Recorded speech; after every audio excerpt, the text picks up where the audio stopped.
Coucou les amis, j'espère que vous allez bien. Je vous retrouve dans cette nouvelle capsule pour vous parler des surcharges. Je vais vous parler des différentes surcharges qui existent. Donc il y a les surcharges sensorielles, cognitives, sociales, émotionnelles et pour les TDAH surtout ou TSA-TDAH, les surcharges exécutives. On va discuter donc dans cette capsule de ce qui provoque une surcharge en premier lieu. Ensuite, en deuxième temps, de ce qui se passe dans le système nerveux, avec le système sympathique et le système parasympathique.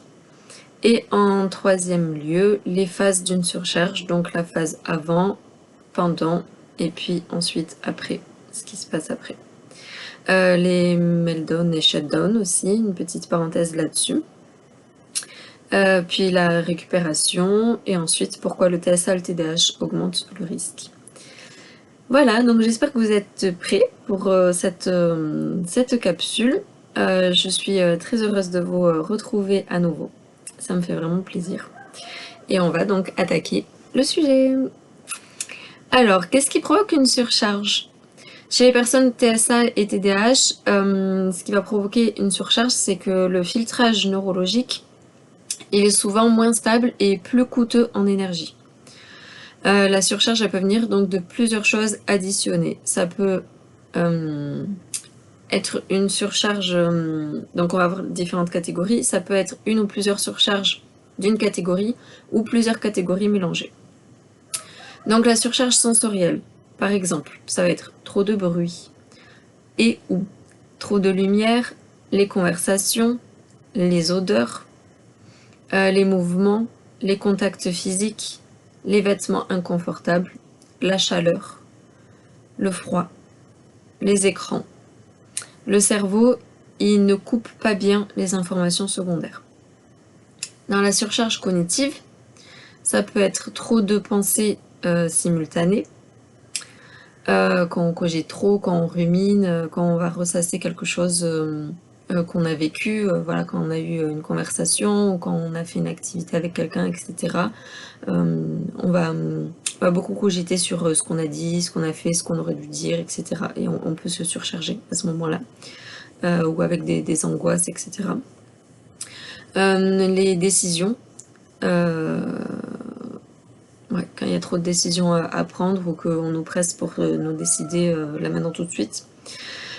Trop d'informations, trop de changements, trop d'imprévus, vous connaissez les imprévus. Le multitâche, voilà, au lieu qu'on puisse se focaliser sur une chose à la fois et le faire correctement et jusqu'au bout, quand on nous demande d'en faire plein en même temps et tout ça.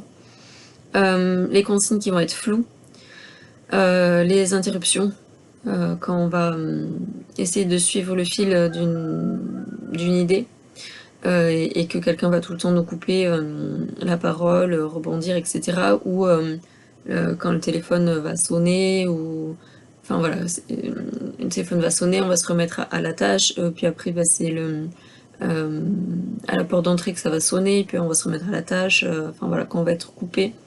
Ou pour les personnes qui travaillent, quand elles sont dans un bureau et qu'elles vont être coupées tout le temps. Alors que si elle se focalisait sur sa tâche, il y en aurait pour 20 minutes, une demi-heure.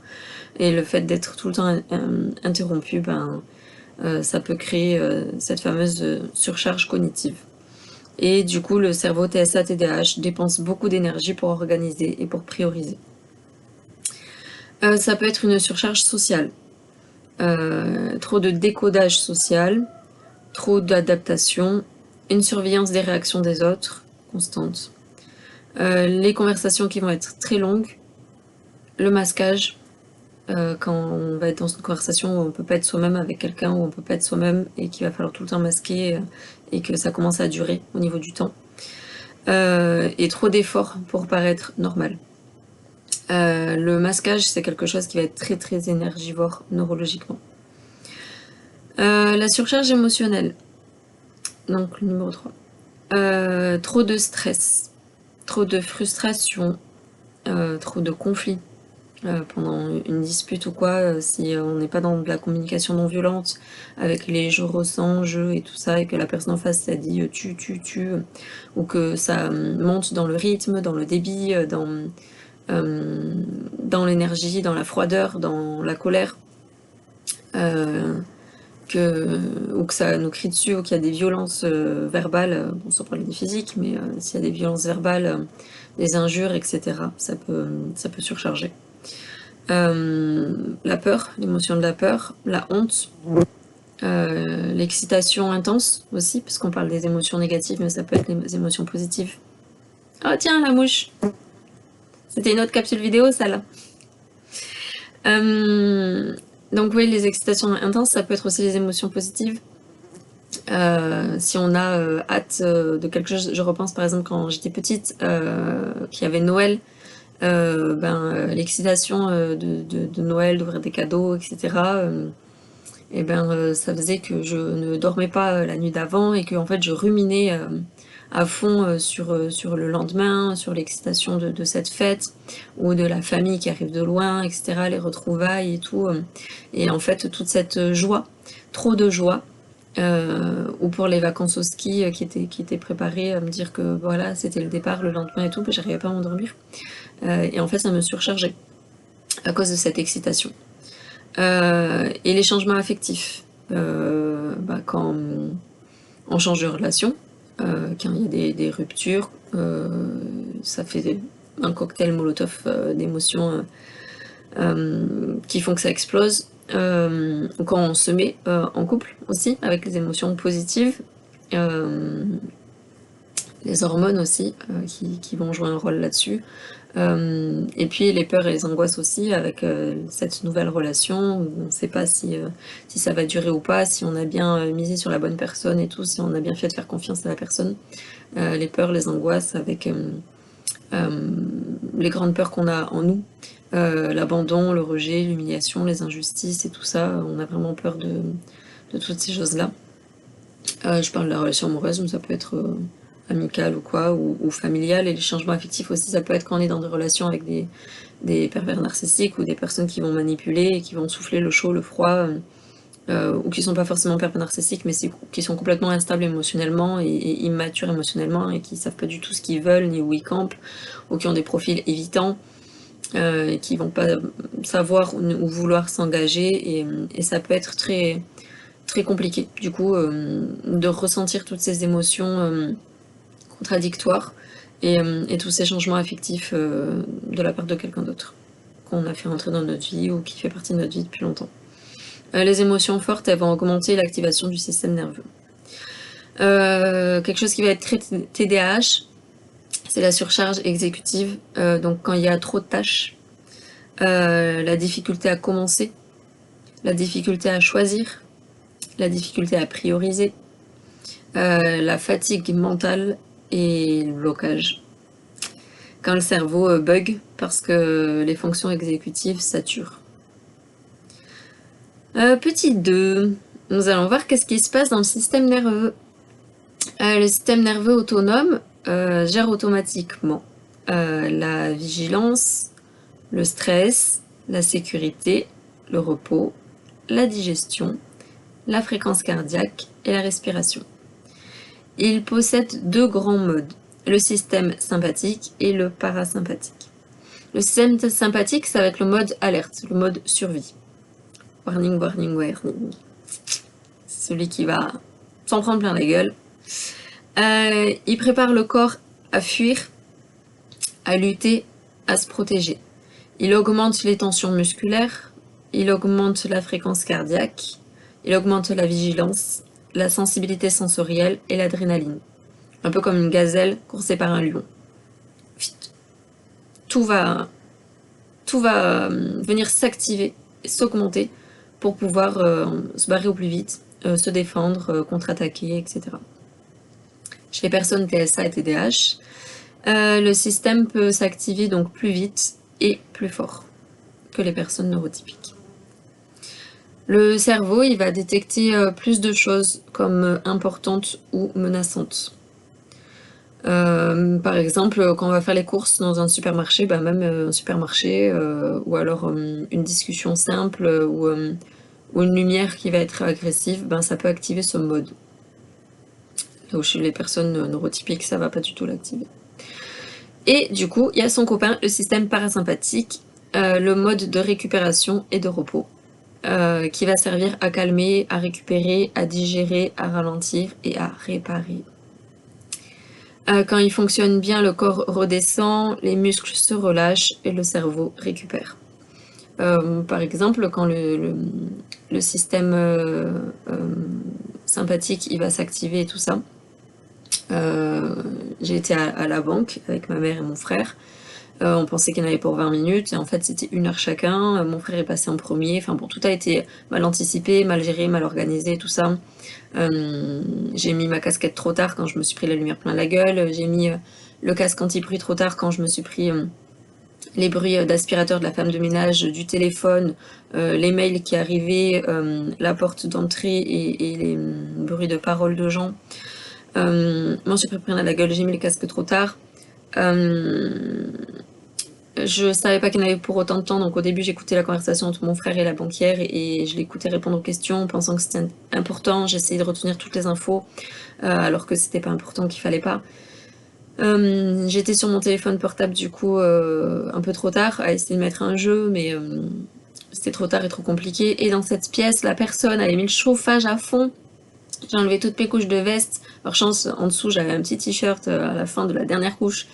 Mais pareil, c'était trop tard, il faisait trop chaud, c'était trop long. On était 4 dans une même pièce, donc voilà, vous comprenez bien le carnage. Puis dans une situation de banque, donc administrative. Très compliqué. Donc quand ce système-là s'est mis en mode alerte et gros bordel, on s'en prend plein la gueule et c'est en train d'exploser. Euh, j'ai demandé à aller aux toilettes. J'ai essayé de boire de l'eau, de me mettre de l'eau sur le visage. C'était un peu trop tard. Au bout de 40-50 minutes, je demandais à partir et je suis allée dans une autre pièce qui était un peu plus fraîche, où il y avait moins de monde pour respirer. Pareil, trop tard. J'ai réagi trop tard et tout. Enfin, franchement, j'ai mal géré. Ma mère, en prenant le rendez-vous sans poser les questions qu'il fallait, elle a mal géré. La banquière a mal géré. Euh, voilà, on s'est tous fait des films sur ce rendez-vous sans vraiment poser les bonnes questions et avoir toutes les infos. Et du coup, on s'est fait un mauvais film. On n'avait pas le bon script, quoi. Et bon, voilà, hein, c'est avec les échecs d'expérience qu'on apprend. Et donc, du coup, bah, quand je me suis à un moment donné isolée, que j'ai mis le casque dans une pièce plus fraîche et avec une playlist de musique émotionnelle très calme et tout ça, c'est à ce moment-là que j'ai pu activer le système parasympathique et me détendre pour aider à calmer, récupérer, digérer, ralentir et réparer. Et ça s'est fait par le biais de larmes. J'ai pleuré, pleuré, pleuré, pleuré, pleuré, pleuré. Et en pleurant, c'est comme si ça a évacué toute cette surcharge. On se fait visiter par les mouches, désolée. C'est comme si ça faisait évacuer toute cette surcharge.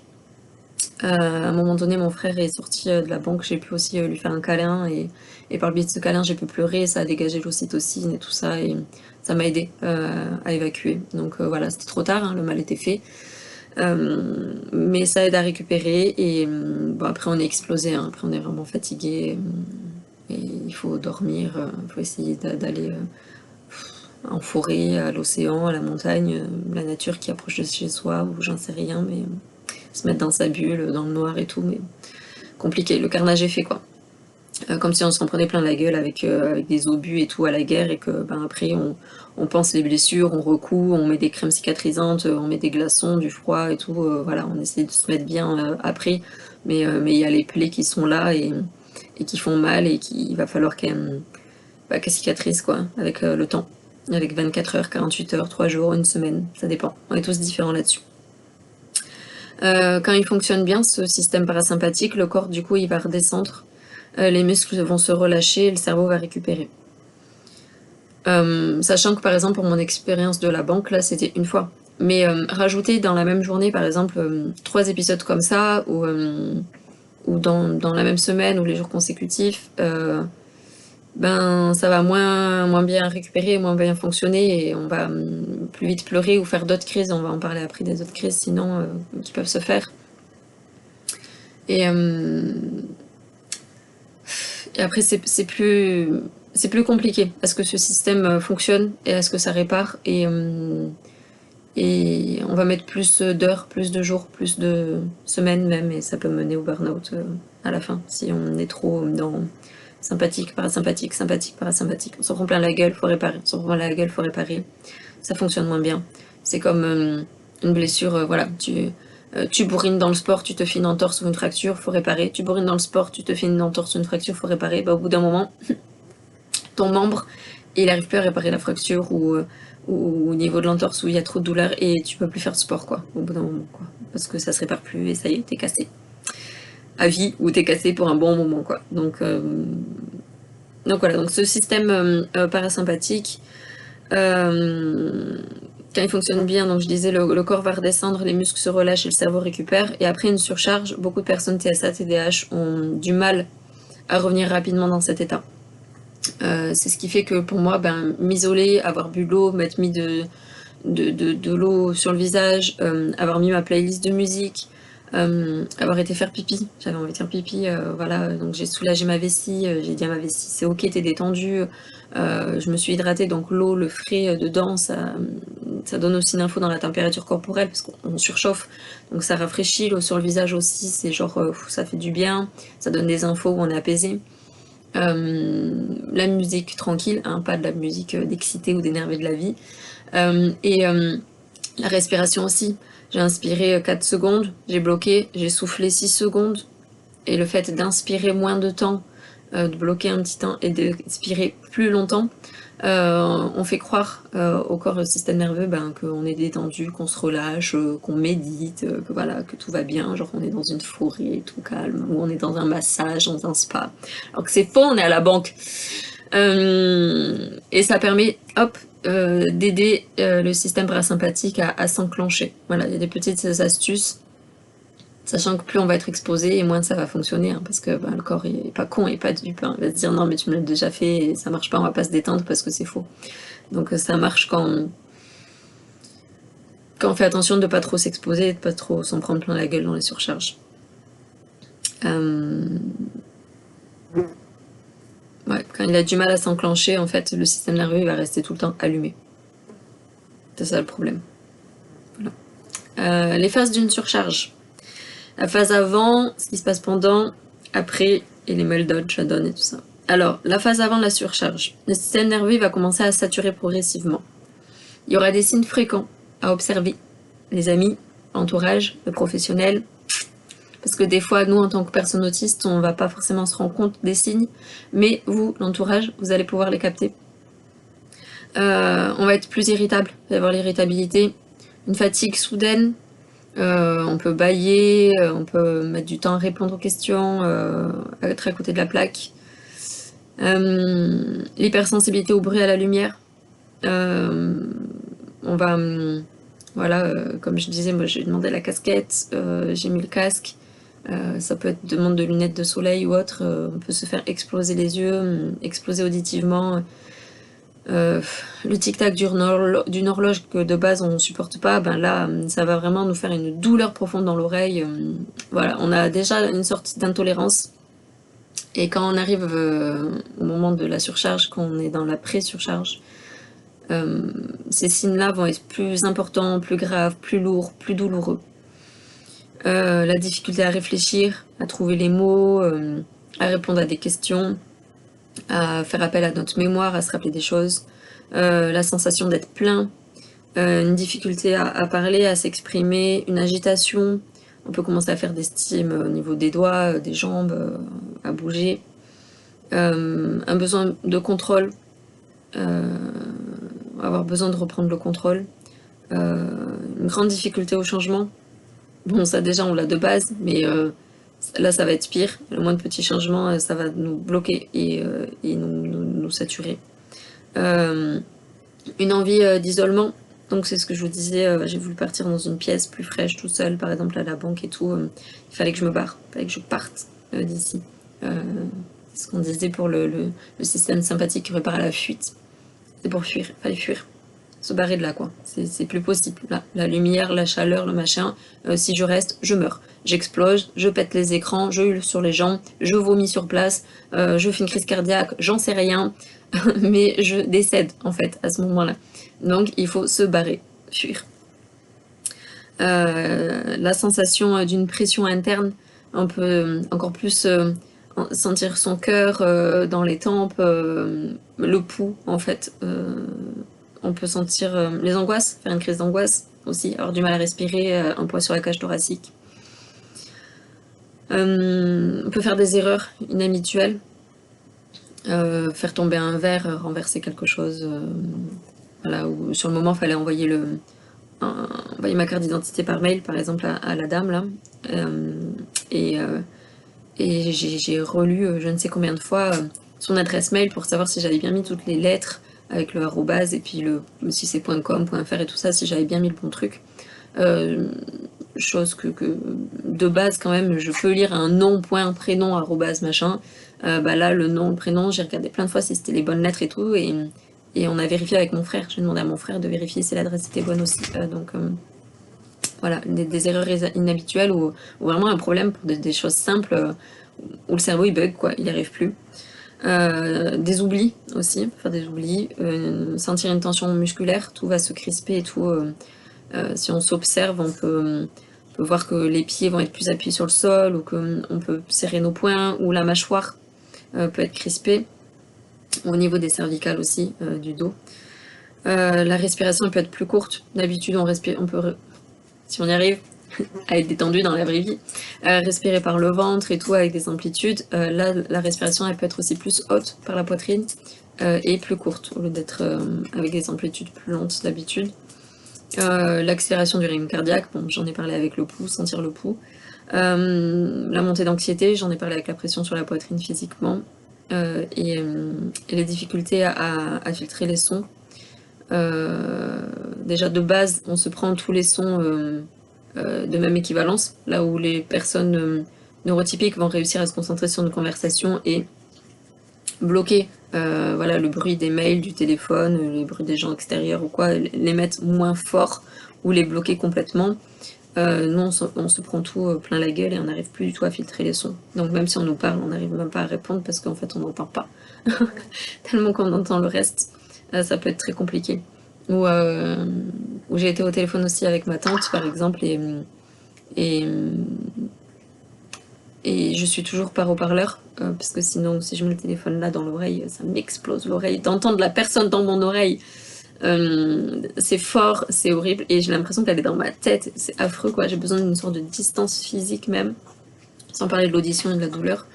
Et elle m'entendait pas, bon j'ai enlevé le haut-parleur pour la mettre, et ben je m'en prenais plein la gueule là, de sa voix très aiguë en plus, affreux, avec un débit de parole horrible, avec du small talk et tout, une conversation à sens unique, madame je sais tout, enfin, c'était horrible déjà la conversation. Et en plus, dans le fond, elle avait la musique classique, l'opéra ou quoi et tout ça.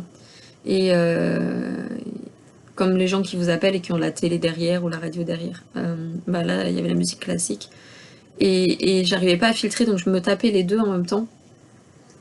Ça fatiguait énormément aussi, ça me demandait une grosse concentration pour essayer de comprendre ce qu'elle me disait parce que j'entendais les deux au même niveau. Et à un moment donné, j'ai commencé à saturer et j'entendais la musique classique plus forte qu'elle. Et pareil, j'ai mis trop de temps à réagir. Je voulais pas faire chier en fait à la base et il faut que j'apprenne à faire chier pour mon bien-être. Et j'ai mis trop de temps à lui demander de couper la musique derrière. Et elle me dit ah oui mais c'est que j'aime bien cette musique et tout, j'aime bien la musique classique, ça me détend, je vais baisser un peu. Et en fait elle a baissé un peu et bon baisser un peu ça a aidé vite fait mais ça restait quand même derrière quoi. Donc bon, il aurait fallu que je demande à couper, que je sois plus ferme. Il y a des choses à travailler encore. Donc voilà, la difficulté à filtrer les sons. Et pour la montée d'anxiété, là aussi, que je parlais juste avant, je parlais des sensations physiques, l'oppression sur la poitrine, ou la respiration, mais ça peut être des pensées aussi. On peut avoir plein de pensées parasites qui commencent à nous angoisser. À dire mais combien de temps ça va durer, pour la banque là par exemple. Mais combien de temps ça va durer, j'ai pas ma bouteille d'eau, j'ai soif, pourquoi je me suis mis dans cette situation, pourquoi j'ai pas posé les questions avant, enfin voilà, on peut s'en rajouter hein, aussi dans la tête et créer cette angoisse-là, ou par rapport au téléphone là avec ma tante, on peut s'angoisser aussi par les pensées. Comment je vais lui dire d'enlever la musique, quand intervenir pour lui demander d'enlever la musique, est-ce qu'elle va bien le prendre, est-ce qu'elle va mal le prendre, est-ce qu'elle va vraiment enlever la musique, enfin voilà, ça peut être des pensées, et on peut soi-même se rajouter de la surcharge à la surcharge. Voici Twinnie, un petit bébé you. Du coup, le cerveau il va commencer énormément d'énergie pour essayer de continuer normalement. La phase pendant la surcharge. On arrive dans le vif. Je prends une seconde pour boire un petit coup. Merci. Pendant la surcharge, le cerveau il n'arrive plus du tout à compenser. Le système nerveux il dépasse sa capacité de régulation. C'est la merde. Et donc les symptômes possibles vont être cognitifs, sensoriels, émotionnels, physiques, comportementaux. Donc on va démarrer avec le premier, le cognitif. Ça va être confusion, impossibilité de penser, un blocage mental, une incapacité à décider, une difficulté à comprendre les phrases, une impossibilité de traiter plusieurs infos. Voilà, cognitivement, ça sature. Sensoriel, ça peut être une douleur au bruit, une lumière insupportable, une sensation d'agression sensorielle, le toucher insupportable aussi, au niveau du tactile. Émotionnel, ça peut être une colère explosive. C'est ce que j'ai voulu à la banque, mais fallait pas faire. Gueuler sur tout le monde, péter un câble et exploser les écrans, mais non, non, non, ce n'est pas bien. Le scénario se fait dans la tête, mais pas dans la vraie vie. Comme dit Madouropsy, dans la tête on peut faire tout ce qu'on veut, mais dans la vraie vie non. Dans la tête, si on tue les gens, on peut les ressusciter, mais dans la vraie vie non. Donc il faut pas le faire dans la vraie vie. Gardez ça dans la tête. Donc émotionnel, ça peut être une colère explosive. On peut réussir à ne pas gérer. Moi c'était beaucoup quand j'étais plus jeune. Maintenant j'arrive à prendre sur moi et pleurer quoi. Changer la façon de faire une crise. Ou ça me fait du mal à moi, mais plus aux autres, au final. Alors qu'avant, ça faisait du mal à moi et aux autres. Et avant, la colère explosive, je hurlais sur les gens, je pouvais les injurier, je pouvais casser les objets, exploser des verres, si j'avais un fruit ou quoi dans la main, l'exploser, taper dans un frigo. J'ai eu, en couple, mis des claques à mon conjoint. Ou ça peut être aussi l'automutilation sur soi-même, se faire mal à soi-même, frapper la tête. Voilà, c'est vraiment une colère explosive sur soi, sur les autres. Si vous arrivez, les amis, à... Je sais pas trop comment j'ai fait le travail, tout ça, mais à switcher et à du coup, faire en sorte d'évacuer par des pleurs, par une autre forme qui va être plus saine et où il y aura moins de conséquences et des répercussions après sur vous, sur votre corps physique ou sur les autres et dans les relations, parce qu'après il peut y avoir encore plus de honte et de culpabilité. Déjà quand on pleure et tout, on peut la ressentir, mais là avec les autres c'est compliqué et on peut mettre en péril les relations et les liens et après ça va demander du travail de me présenter des excuses et de recréer un lien de confiance sain, bienveillant et tout. Une fois qu'on a explosé dans notre colère, ça peut être compliqué quoi. Si vous arrivez à trouver comment switcher, je sais pas trop comment j'ai réussi à le faire. Est-ce que c'est après les expériences, le fait d'avoir perdu trop de gens, la maturité, je sais pas comment j'ai réussi à switcher. Mais voilà, je sais pas si vous arrivez à switcher, ça peut être bien. Donc la colère explosive, les pleurs, c'est ce que je vous disais, la panique, ça peut être beaucoup de panique, une détresse intense. Quand j'ai pleuré dans les bras de mon frère, c'était en mode gros chagrin, comme si on m'annonçait un décès, quoi. Vraiment, ouais, grosse détresse. Et une sensation d'urgence, voilà. D'urgence de se barrer, d'urgence de fuir, de partir, de s'isoler, d'envie de faire pipi, de vomir, tout ce que vous voulez. Ça peut être aussi encore physique, hein, pas que émotionnel, mais l'urgence. Physiquement, bah tiens, on y arrive. Ça peut être des tremblements. Une fois que j'ai fini ma crise de larmes et tout, que je suis revenue dans le bureau et c'était mon tour, fallait répondre aux questions. Alors autant vous dire que rien compris aux questions. Tout était en charpie, donc cause toujours tu m'intéresses. Je sais pas d'ailleurs d'où ça vient cette expression cause toujours tu m'intéresses, à rechercher. Bah, mon corps tremblait, du coup. Et c'est chouette, ma mère elle a posé sa main sur ma cuisse. Et juste de poser ça, ça a pu aider à calmer. Bon, je tremblais encore pendant un bon moment, hein, mais ça m'a permis de me sentir rassurée, moins seule, d'avoir la compassion, la bienveillance de l'autre. Voilà. Chez certaines personnes, ça peut peut-être rajouter de la surcharge d'avoir un toucher, et il faut peut-être surtout pas toucher. Moi, ça m'a fait du bien. Ça m'a rassurée, ça m'a fait vraiment du bien. Donc tremblement, tachycardie, nausée, j'en parlais, moi après, chasse la mouche. J'ai eu la gerbe, hein, j'ai eu vraiment envie, ouais, ça a été compliqué, hein, donc essayez d'avoir, je sais pas, du Coca Zéro sur vous ou autre, ça marche bien, Coca Zéro, je vous dis, petite astuce, mais peut-être que ça marche pas sur vous ou que vous êtes anti-Coca, hein. Moi je sais que ça m'aide bien pour les nausées. Ça peut être des vertiges aussi, des baisses de tension, des tensions musculaires. Je sais que j'étais toute tendue et que ben, après, pendant 3 jours, j'ai eu des courbatures, comme si j'étais allée faire du sport. Des courbatures là où tout s'était crispé, surtout cervical, haut du corps et les jambes. Vous pouvez avoir des crampes aussi. Faut penser à bien boire de l'eau, bien s'hydrater quand ça se passe. Normalement, je crois que c'est 1,5 litre ou 2 par jour de base. Là, essayez un peu plus, 2 ou 2,5 pour évacuer, vraiment faire pipi, évacuer les toxines et tout, et hydrater, rajouter de la fraîcheur dans votre corps. Et par rapport justement à ces éventuelles crampes ou douleurs musculaires, l'eau peut aider. Je suis pas médecin, je suis pas pharmacienne, etc. Je parle que de moi. Des fois, un Doliprane, ça peut m'aider aussi pour les douleurs musculaires et tout ça. Pour les angoisses, il peut y avoir un anxiolytique. Euh, pour ces mouches. Pour les tailler, ça me fait perdre le fil. Pour les angoisses, pour les migraines ou quoi, je peux avoir des anti-inflammatoires pour les migraines. Voilà. Pour les nausées aussi, ça peut être plus naturel, sans parler des médicaments à chaque fois et tout. Vous pouvez aussi prendre du gingembre, ça peut être bien. Et il y a une technique aussi, c'est vous mettez un verre d'eau tiède ou chaude, une cuillère à café de sucre, une pincée de sel, du gingembre.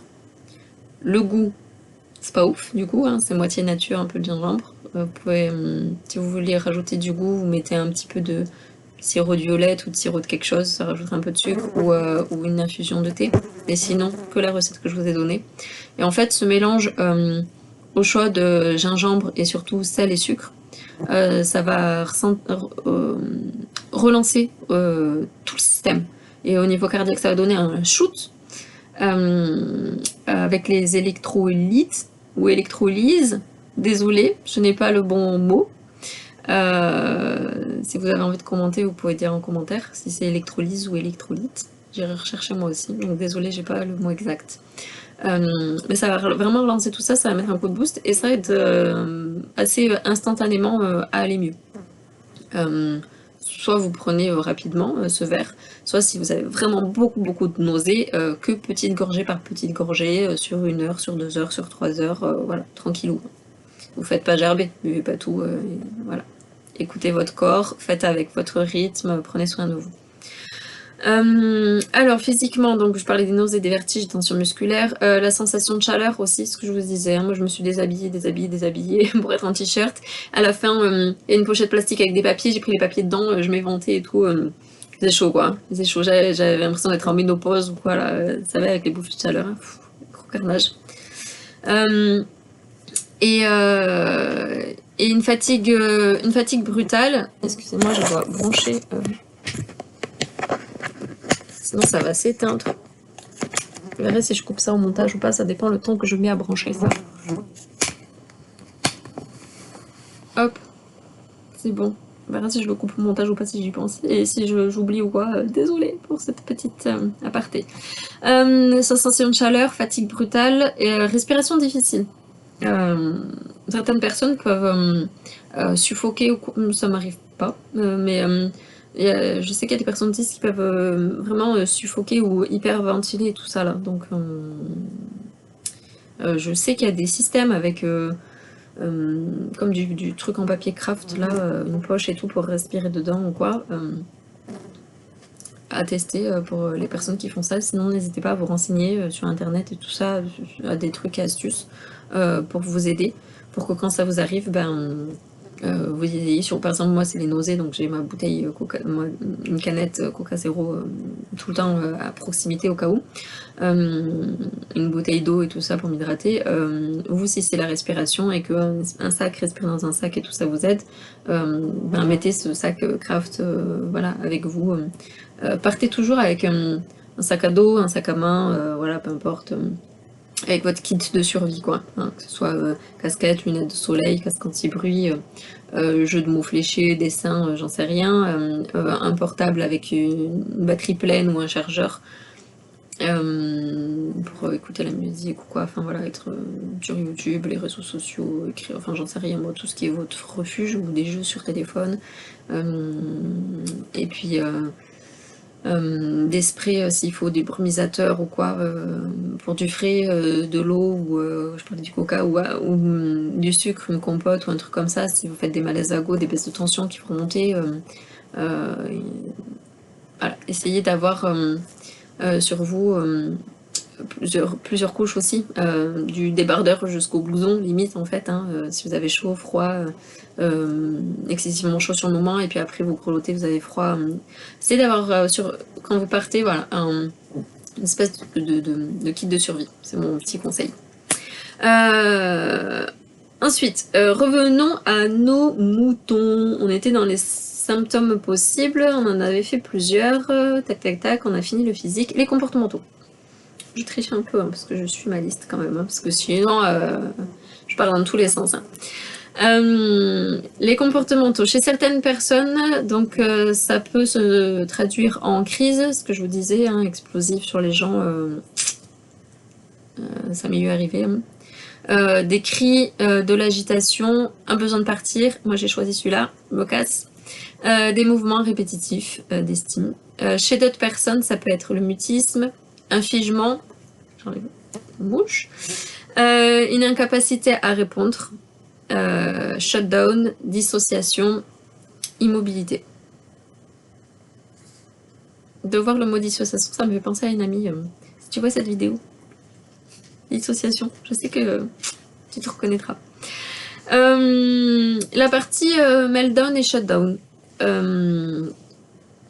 Bon, il y a plein de personnes déjà qui ont fait des chaînes d'autisme et qui ont parlé du meltdown et du shutdown, alors je vais en survoler. Le meltdown, ça peut se traduire, donc c'est une décharge explosive du système nerveux. Le système sympathique déborde. Du coup, ça peut ressembler à la colère, les cris, l'agitation, les pleurs, la perte de contrôle. C'est pas faire exprès, c'est un débordement neurologique. Moi, je suis plus dans la colère et les cris, c'est rare, ou alors quand je suis dans des relations de couple et qu'on me manque vraiment de respect, mais à répétition, là, crescendo. Enfin, quand je me suis souvent trompée de personnes, je pensais que c'était de l'amour et c'était de la maltraitance.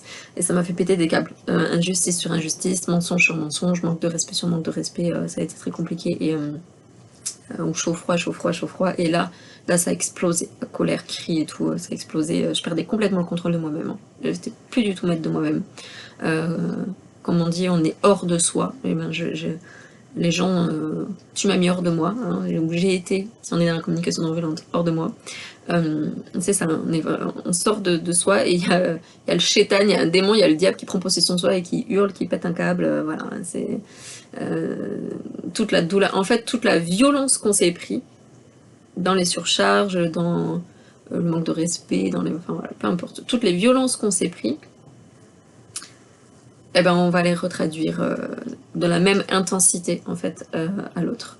Et ça peut être du coup très violent pour la personne en face. Dedans, il y a les pleurs aussi. Donc moi, c'est la solution à 90%, 95% que j'utilise. Ou au moins, je fais de mal à personne.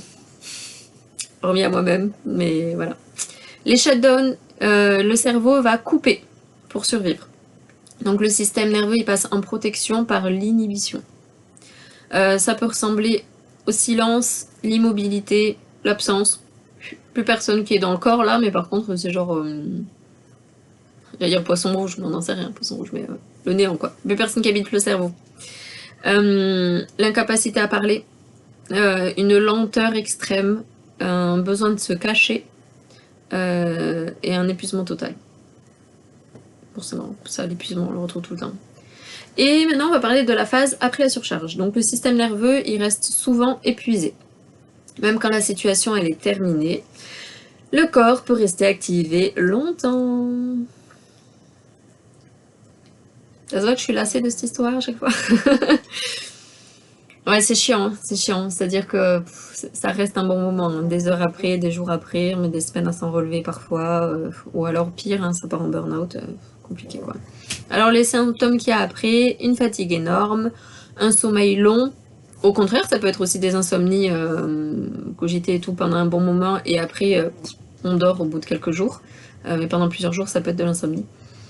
Sinon, un sommeil long, ça peut être des cauchemars aussi. Beaucoup de cauchemars, transpirer dans la nuit.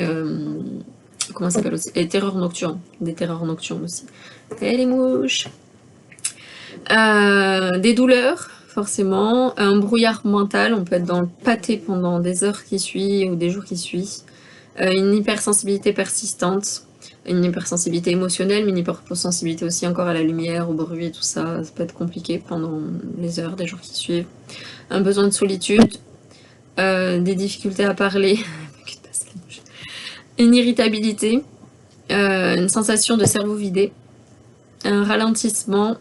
Ça peut être aussi de la tristesse ou de la dépression. Donc, voilà, il y en a marre. Il y en a marre. Des fois, on peut accepter le jeu de la crise, c'est dire, bah voilà, on est autiste, on est avec son handicap, c'est comme ça, on fait des crises, et c'est le jeu, ma pauvre Lucette. Je ne sais pas d'où ça vient cette expression non plus. Je sais quand et comment utiliser l'expression, mais je sais jamais littéralement ce que ça veut vraiment dire, ni pourquoi, ni d'où ça vient. Voilà, c'est le jeu, ma pauvre Lucette, quoi. Hein, on peut des fois se résigner, des fois accepter, et des fois, on peut juste en avoir marre, quoi. Ça peut nous mettre en colère, nous mettre triste, ou nous faire en dépression, nous faire tomber en dépression. Hein. On peut se dire aussi qu'on en a marre d'être comme ça, que c'est tout le temps comme ça, qu'on s'en sortira jamais et tout. Ça peut avoir des idées noires. S'il y a des idées noires, parlez-en, médecin traitant, psychiatre, il y a des numéros SOS, appelez les urgences. Voilà, restez pas seul. Et ne faites pas de bêtises. On peut ressentir la honte aussi parfois, voilà, la honte d'avoir pleuré en public, devant la banquière, le frère, la mère, d'avoir foutu la honte aux gens aussi qui nous entourent. Et si c'est exposé sur une personne avec des injures, de la colère, des insultes et tout, ben, on peut avoir honte de ce comportement-là, parce qu'à la base, on est des personnes quand même assez bienveillantes, naïves, gentilles, on veut le bien de tous, on est un peu dans le mode des bisounours pour beaucoup. Bon, il y a des autistes peut-être méchants machiavéliques, mais généralement, on veut toujours faire bien. Et quand on explose, qu'on devient ces espèces de monstres, on a honte de nous-mêmes d'avoir été ces espèces de monstres-là, où on se reconnaît pas, hein, où on a manqué de respect et tout. Généralement, on est très attaché aux valeurs. Et là, on manque complètement dans les valeurs, quoi. On manque dans la politesse, dans le respect et tout, dans la patience, dans la bienveillance. Ou si on est dans la communication non violente, là, on est complètement dans la violence. Donc, on peut avoir honte de ça. Si on a cassé des objets, si on a cassé des choses, on peut avoir honte d'avoir pété le portable de l'autre dans une crise, d'avoir explosé des verres. Voilà, puis il y a la répercussion financière, du coup, après aussi. Si on s'est mutilé, qu'on n'a pas réussi à faire autrement encore, pour l'instant qu'on est en apprentissage ou quoi, ben on peut après avoir honte des blessures qu'on s'est infligées. Et puis ça peut être aussi douloureux après, hein, de réparer les blessures, de les guérir, de penser, de soigner et tout ça. Et ça crée une grande difficulté à récupérer. La récupération, elle peut prendre quelques minutes, plusieurs heures, plusieurs jours. Ça dépend, ou des semaines, ou si on arrive en burn-out aussi, des mois, parce que je ne vous souhaite pas. Donc essayez de vous connaître et essayez d'anticiper et de ne pas vous mettre dans des situations-là le plus possible, quoi. Et la récupération, ça dépend selon l'intensité, selon la durée, selon le sommeil aussi, l'accumulation précédente et la sécurité qu'on ressent. J'avoue que dans cette situation-là, du coup, mon frère m'a bien aidé avec les câlins et tout ça, ma mère avec la main dessus, la banquière aussi, elle a été top. Elle a essayé de mettre un cache orange sur l'écran et tout. Bon, ça marchait pas non plus, mais elle a essayé. Ils ont répondu au max aux questions à ma place avant de venir me chercher. aussi. Des fois, il fallait faire suivant et tout, genre 11 fois, 13 fois avant de signer. J'ai demandé à mon frère de faire suivant, lui. Moi, je regardais pas l'écran et comme ça, j'avais qu'à signer. Quand même, ils ont été top. Je me suis sentie en sécurité dans l'histoire parce que il y a vraiment personne qui a. Je fasse gaffe à mes émotions et que je pleure pas, mais voilà, ça m'a vraiment beaucoup touchée. Mon frère m'a touchée, ma mère m'a touchée, la banquière aussi, la dame de l'accueil aussi, quand j'ai demandé à accéder aux toilettes et tout. Vraiment tout le monde y a mis du sien et a essayé que ça se passe le plus vite possible, que ça soit le moins pénible possible. Chacun a essayé de mettre sa petite dose et c'était chouette, vraiment, enfin c'était chouette. C'était chouette de faire une crise et de pleurer. Non, leur réaction, leur humanité, leur bienveillance, c'est ça qui était chouette. Pas l'expérience en elle-même, hein. C'est jamais chouette de vivre ça, mais d'avoir été bien entourée à ce moment-là, c'est cool. Un hélico quoi qu'il passe. Ouais, donc tout le monde y a mis du sien et je me suis sentie du coup en sécurité à ce moment-là, pas du tout jugée ou agressée, personne m'a dénigrée, personne m'a dit des phrases typiques, genre fais un effort, prends sur toi, voilà, il n'y a eu aucun reproche. Vraiment tout le monde a été très très très top dans la façon de réagir. Mon frère était chou, il me dit c'est la musique qui te fait pleurer. Non, c'est pas la musique qui fait pleurer, c'est la surcharge et c'est le système parasympathique après. Mais c'était mignon, ça m'a fait rigoler de l'intérieur, donc j'étais en train de pleurer au bout de ma vie, mais dedans du coup ça m'a fait rire parce que c'était mignon. Cette réaction à ces questions, et l'ignorance et l'innocence de la question, c'était vraiment chou. Et, ou la banquière qui me dit ça va ou ça va aller, alors que je suis en PLS, donc ça se voit que ça se voit pas. Et j'ai pu quand même faire une blagounette, même en train de pleurer, et au bout de ma vie, bah, j'ai quand même pu dire oui, bah, ça va comme une personne, une grande brûlée dans tout le corps qu'on a exposé 2 heures en plein soleil sans aucune protection ni vêtements, quoi. Ouais. Ma mère n'a pas réagi, la banquière a eu un petit rictus, mais passe à autre chose, un mélange entre je sais pas s'il faut rire ou passer à autre chose, et mon frère, je crois que ça l'a fait sourire ou rire un peu, donc voilà, pour détendre un peu le truc, parce que bah, même si on fait une crise, même si ça va pas, même si on pète un câble, alors quand on n'est plus du tout maître de soi et tout, qu'il n'y a plus personne aux commandes, bon, bah, plus personne aux commandes, mais quand on est encore un petit peu aux commandes et qu'on essaie de trouver des stratégies, genre exploser ou pleurer, rester péter un câble ou m'isoler, aller boire de l'eau. Enfin voilà, quand on arrive à, à réagir, qu'on a réussi à trouver le moment de comment réagir quand même et pour vider un peu tout ça, et ben on peut peut-être des fois chez certaines personnes, d'autres pas du tout, hein, mais chez certaines personnes on peut réussir à trouver voilà quand même des façons de dédramatiser ou de vivre au mieux la situation avant, pendant ou après. Voilà. On peut le dire sérieusement, on peut le dire en se plaignant et en pleurant, on peut le dire en rigolant et en faisant de l'humour, mais il faut que ça soit entendu quand même, pris au sérieux, même si on essaie de faire de l'humour dessus. Pour ceux qui arrivent à faire de l'humour ou qui ont envie de faire de l'humour. Et puis on peut ne pas arriver du tout aussi. Hein. J'arrivais pas du tout avant, j'arrivais vraiment pas du tout.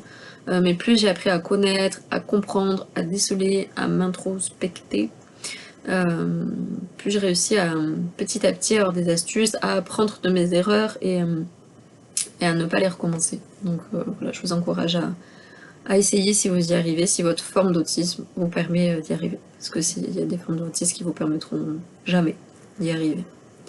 Et je suis désolée pour vous et je compatis pour ceux qui arriveront jamais parce que bah, c'est pas possible. Il n'y a pas les capacités en soi. Alors, pourquoi, on va arriver au bout quand même, pourquoi le TSA et le TDAH augmentent le risque des surcharges et tout ça? Souvent, c'est notre hypersensibilité sensorielle, nos difficultés de filtrage, les besoins de prévisibilité, là par exemple pour la banque, imprévu total, le coût social qui va être élevé et les difficultés aux transitions. Pour le TDAH simple, souvent ça va être le cerveau qui va être très stimulé en permanence, la difficulté à inhiber les infos, la surcharge cognitive rapide, la fatigue exécutive, les émotions qui vont être très intenses, des ouragans, les difficultés à réguler l'attention. On écoute ou on divague, on écoute ou on divague, on écoute ou on divague, on écoute, on est surchargé, on n'en peut plus. En gros, c'est ça. TSA plus TDAH, qu'on a bobo ensemble. Moi, levez la main. Les deux peuvent s'additionner, donc du coup, il y a l'hypersensibilité, le chaos mental, une fatigue rapide, du coup, parce que compliqué. Ce qui va sécuriser l'un va faire chier l'autre et l'ennuyer. Ce qui va mettre en danger l'un va sécuriser l'autre. Ça va être très compliqué hein, quand ce sont deux fonctionnements qui peuvent être limite diamétralement opposés. Chaud patate. Donc souvent c'est le chaos quand même. La fatigue rapide, les émotions très fortes, les ouragans, l'émotionnel, la difficulté de récupération, compliqué. Quand on est autiste, compliqué de récupérer, TDAH, compliqué de récupérer, quand on a le combo des deux, compliqué de récupérer. On va parler un peu de l'hypervigilance, donc c'est quand le cerveau il surveille constamment aussi. Ça peut être une surcharge de l'hypervigilance. Ça peut être ni TSA ni TDAH, ou ça peut être l'un des deux ou les deux en même temps, mais ça peut être aussi ceux qui ont le syndrome post-traumatique, ceux qui ont été traumatisés, tout ça, qui vont être aussi tout le temps dans l'hypervigilance. Parce qu'ils ont vécu un danger, parce qu'ils ont vécu une violence, ils ont vécu un trauma, ils n'ont pas envie que ça leur arrive, donc du coup, ils vont être à fond. Et ces personnes-là, ces profils-là peuvent être surchargés aussi. Le cerveau va surveiller constamment les sons, les mouvements, les réactions des autres, les imprévus, les sensations corporelles. Donc voilà, ces personnes-là sont incluses aussi avec nous, avec TSA, TDAH. On peut être aussi TSA, TDAH et avoir eu des traumas et être en stress post-traumatique et tout ça. On peut tout combiner aussi. Ça fatigue énormément le système nerveux, le corps il va rester souvent semi-prêt au danger, même sans danger réel. Donc les glandes surrénales, là, laisse tomber. On est tout le temps sur le qui-vive, quoi. On se tient prêt à fuir, pas fuir, réagir, pas réagir, dégainer l'artillerie, casquette, casque. Compliqué, ouais. L'accumulation va être invisible, les gens de l'extérieur ils voient pas tout ce qui se passe dans notre tête et notre corps. La surcharge elle n'arrive pas toujours d'un coup non plus, c'est petit à petit. Souvent ça va être des petites stimulations, plus une fatigue, plus un stress, plus un imprévu, plus un effort social, plus un bruit, plus un manque de récupération. L'accumulation elle est progressive. Un détail minime, elle devient la goutte d'eau qui fait déborder le vase, qui va être de trop, et pouf, ça explose, ça implose, ça pète. Ce qui est important du coup en conclusion, c'est de savoir et de se dire qu'une surcharge neurologique, donc pour les personnes autistes, pour l'entourage, pour les personnels soignants, ce n'est pas un caprice, ce n'est pas un manque de volonté, ce n'est pas de la manipulation et ce n'est pas être faible. Ok. Donc, entourage, personnel de santé, on va pas nous en mettre plein la gueule pour ces quatre choses-là, parce qu'on n'y peut rien. Et nous, soi-même, on va pas croire à ces 4 discours-là aussi, hein, c'est qu'on est différent, on est neurodivergent, et on n'y peut rien. On est impuissant face à ça. On n'est pas en train de faire un caprice pour les gens, on n'est pas en train de manquer de volonté, voilà, ou d'être feignant ou quoi, ou de se laisser déborder. C'est pas une question de développement perso, de prendre sur soi, de prendre du recul et tout, de maturité ou d'immaturité émotionnelle ou je ne sais quoi. On n'est pas en train de manipuler non plus, pas en train de pleurer à la banque pour qu'on remplisse les papiers à ma place. Hein, voilà, bon, on me l'a pas dit, hein, on me l'a pas sorti, hein, mais c'est pour cet exemple-là. Et on n'est pas faible. Souvent on se dit qu'on est nul, qu'on est une merde, qu'on a échoué, voilà, qu'on est pas capable d'assumer, par exemple, voilà, pas capable d'assumer un rendez-vous banque ou l'appel avec la tante, là, pas capable d'être 30 minutes au téléphone et de supporter la musique derrière. On se sent nul, voilà. Des fois on s'accable, on s'auto-afflige et on s'inflige des choses qu'on ne devrait pas. On devrait avoir de la douceur, de la bienveillance, de la compassion envers soi, s'apporter beaucoup d'amour et que les autres aussi nous apportent de la compréhension, de la compassion, de l'amour, du soutien, et la sécurité, pour que quand on fasse ces crises, pour qu'on soit dans ces situations, eh ben, on soit tous une équipe soudée en fait.